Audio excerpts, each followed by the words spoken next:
What's up, guys? Welcome to Wide World Friends English. Today, we're going to talk about 5 ways to involve your English-speaking friends in your English learning journey. So a lot of people think that just because I have a lot of English-speaking friends, that will naturally make me fluent. Like it's just a result of being surrounded by English-speaking friends, but that's not exactly true. As powerful as having that friend can be, or multiple friends if you're lucky enough to have that many English-speaking friends where you are, it's difficult to involve them because there's a lot of cultural differences, you don't know what to talk about, you might feel limited or afraid to make mistakes, and they might not be sure what exactly to ask you about.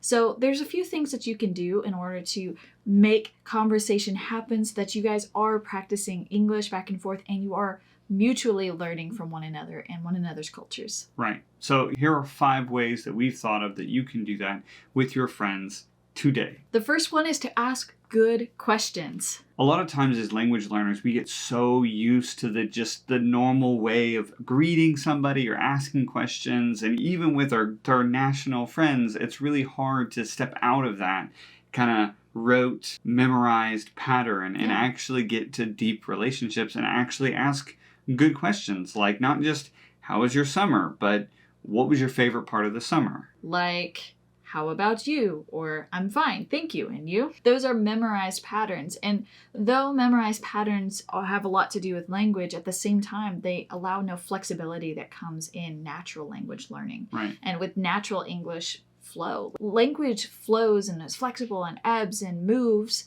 and it does so as people change too, which is really important to connect with people really well. And one of those ways is to ask a good question. It's okay to also ask about things about the language or about their culture as well. Like, what does "it'll buff" mean is a great question to ask. But you can also ask, like, how do you make the "je" sound in pleasure and treasure and measure? And don't expect too much out of your national friend because some of them, they're not English teachers or whatever language you're studying. So a lot of them may not know exactly how to answer the question. But if you come ready with good questions to ask your friend, then you can get far more out of the information that they may give you. You guys might be able to strike up a fun conversation of them exploring and thinking about their own English language and you asking a question. There's a lot of things that we say and do that we don't actually know. And I didn't even know until I was learning another language. And I was like, wait, that's different. And then when I learned to teach English, it was even more. Right. But as well, not just asking a good question, but asking follow-up questions too. So if they say, my favorite part about the summer was I went swimming with my friends, ask follow-up questions. Don't leave it there. Don't let it lie, but keep going, saying, well, when was that? Or was it really hot? Or did you get sunburned? Who all went? These follow-up questions really helps with fluency. It really helps with understanding culture, like you were just saying. And it just helps your language and your relationship overall. Absolutely. The next one is take notes. Now, a lot of people are going to think this is weird because this is a friendship that we're talking about. I'm not going to sit down with a friend and get my pen and paper out and have a discussion over coffee by writing this essay out on taking notes. That's not normal, but that's not what we're really talking about when I say take notes. Most of what we're talking about has to do with writing down a keyword or jotting one down on your phone real quick and sending a message to yourself. Just something for you to remember something interesting that came up. Honestly, if you feel a little too awkward about that, or your friend seems a little like, what are you doing? Maybe you can just sit down right after the conversation and take notes on what you remember from the conversation. Things that you remembered or learned about body language, context, and flow of language, a spoken grammar point, things to remember to look up later. All of those are important things to do. Yeah, because odds are you aren't going to be able to remember all the information that was spoken when y'all were talking. So what you should do is to find out an acceptable way for you to be able to write some of that information down so that you don't lose it, that you can keep it, learn from it, grow, and make your English more fluent. And if it's too awkward, again, just make sure you do it at the end. Another thing you can do is you can ask if it's okay to write messages or share numbers or write letters and be more like a pen pal or write emails back and forth. Yeah, email writing and writing in general, especially away from the academic realm. It's a whole different beast altogether. And so if you have a friend who is willing to write you back and forth, you should ask them and try to utilize that and try to use that email communication, the instant messaging or whatever, to practice that writing in a more natural way. And it's important to realize, though, that whenever you're writing an email versus a text message versus a Facebook message versus a handwritten letter, all of those are very different. You will use different grammar, different phrases, different levels of formality in all of those, different structures even. There's different openings and closings or none at all. So these are really important ways to practice English and to get into the habit of using the lingo of each of those and the different levels of formality of each of those. However, you've got to make sure that it's okay because it is going to take some time for your friend as well. Yeah. And we've personally met people studying ESL for their entire life who can write a really good academic essay.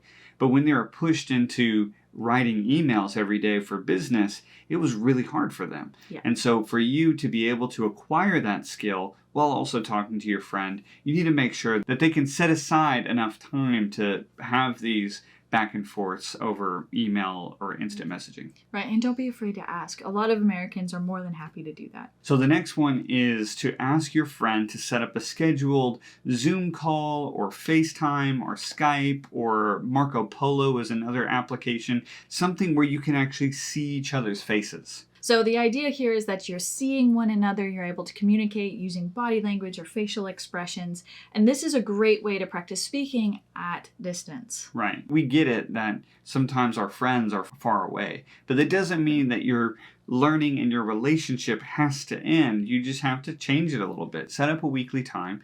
And what's really good about this is that it does allow you to practice some things that are now evolving in our remote world that we're now living in. Things like faceless conference calls or background noise and the Skype call or whatever it may be. These things are things that we need to get used to as Americans and everyone now that our world is changing. So the next one is perhaps the most important. You guys really need to involve them in your life and get involved in their life, because all of this comes down to relationship. Language is about connecting with people, and connecting with people is more than the exchange of information. It's about that relationship with one another. Yeah, absolutely. Connections happen over repeated instances of engagement. You cannot just fabricate a relationship and just hammer it into submission. Like That's called acting. Yes, you can't do that because it will not work. You're naturally going to learn more the more you engage with that person. So you want to be a part of their life and you want them to be a part of your life. It's like a natural motivation to just really work at connecting with one another. And that means learning the vocabulary and stuff.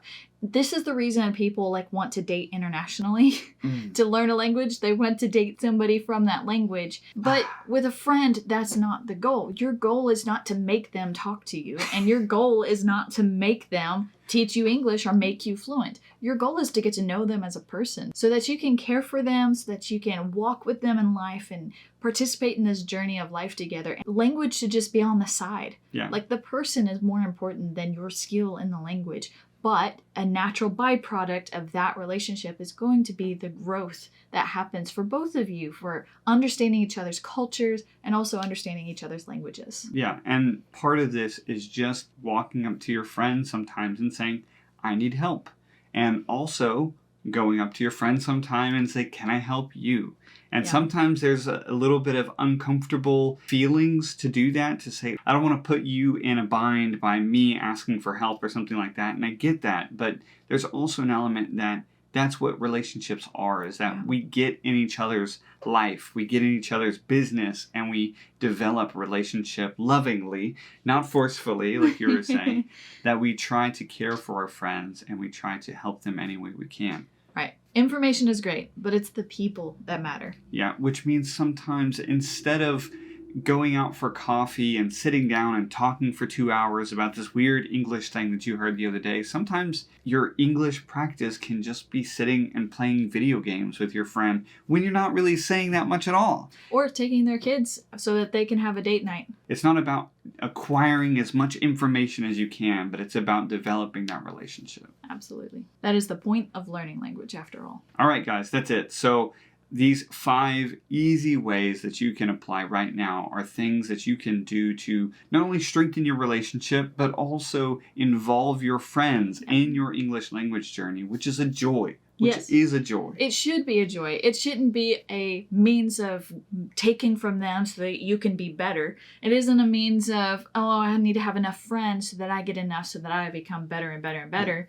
You need to also care for them. And when you do that well, you will be surprised at how much your English really does grow, how much you do really acquire in English. But also know that it's not going to be a miracle way to learn English. It's not going to be your one ticket there. You've got to be learning English in other ways too. But this is a great way to acquire English. Part of this whole thing revolves around the idea that a lot of people, when they think of friends, they think of rest. Right? When I hang out with my friend, I want it to be completely restful. And honestly, if you have native English speaking friends or whatever your target language is, that relationship is not always going to be 100% restful. But that doesn't mean that you can't have a good relationship, and it doesn't mean that you can't grow together and in your language during that time. You just have to kind of reinterpret what you expect from a friendship. Right. That's it, guys, for this video. If you are in the midst of your English language learning journey, then we are so grateful that you have found our channel, because that's what we are about here. We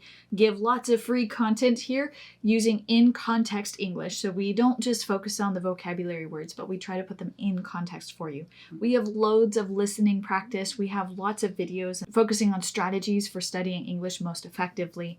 So head to our channel, check it out, watch some of those other videos, and leave some comments below about what you are now doing to learn English. All right, that's it, guys, for today. Thank you so much for watching, and we'll catch you on the next one. Bye. It does allow you to practice how brain go now. It does. Honestly, the secret of teachers is we're not actually that smart. People just ask us questions. We actually find out the answers. Fact.